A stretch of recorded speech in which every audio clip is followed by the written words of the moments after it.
देखिए trigo lecture 2 मैं ये क्वेश्चन लेकर आ गया हूँ जो आपके फाउंडेशन के लिए बहुत इंपॉर्टेंट है, आपका फाउंडेशन बनाने के लिए।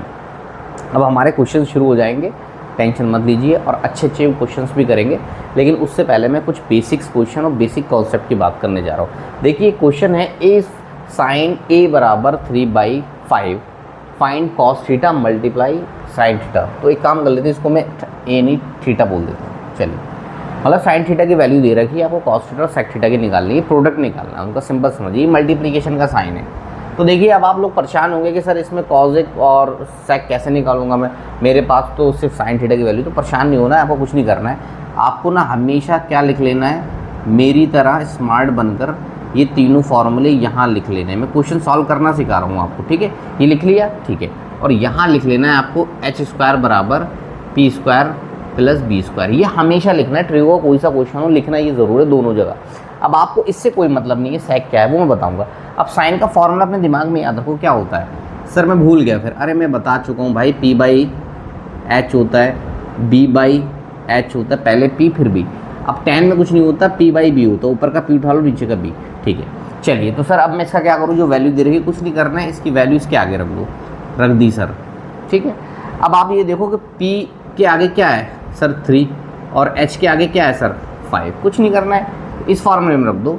h के आगे 5 है तो 5 की वैल्यू रख दो, p के आगे 3 है तो 3 की निकल दो, और b ऐसी छोड़ दो। तो 5 5 ज़ा 25, 3 3 ज़ा 9 प्लस b²। अब आप देखिए अगर मैं इसको यहाँ लेकर आऊँगा तो माइनस में आ जाएगा, और b² ऐसे आ जाएगा। तो फाइनली ये 16 हो जाएगा और ये b² हो जाएगा। लेकिन अभी भी इसको छोड़ूंगा नहीं, क्योंकि इसका स्क्वायर हटाना बहुत ज़रूरी है। तो ये रूट में आ जाएगा और ये b ऐसे ही रह जाएगा। जब आप निकालोगे तो ये 4 हो जाएगा और ये b हो जाएगा। तो b का मतलब 4 वैल्यू आ चुकी है, ठीक है। चलिए अब आपको क्या निकालना है सर, कॉस निकालना, सेक निकालना। चलो तो कॉस वाले में रख दीजिए। अब देखिए आपको कॉस में b की वैल्यू कितनी निकाली आपने, 4, ठीक है 4, सिंपल।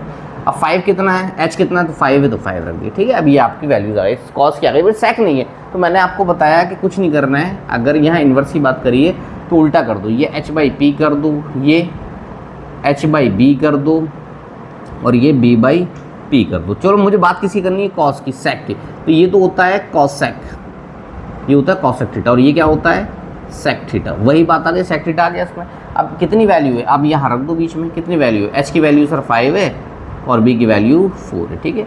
बस आपको फाइनली आंसर निकालना है, यहाँ रख देना। देखिए कॉस थीटा की वैल्यू यहाँ से उठा लो, कितना है 4/5 मल्टीप्लाई 5/4। आप ऐसे ऐसे काट सकते हो और ऐसे ऐसे काट सकते हो, मतलब ऊपर नीचे कट जाते हैं सेम नंबर, आंसर आ जाएगा आपका। बस सिंपल ऐसे क्वेश्चन है ये, और ये ज़रूर लिखना है आपको, ठीक। Thank you.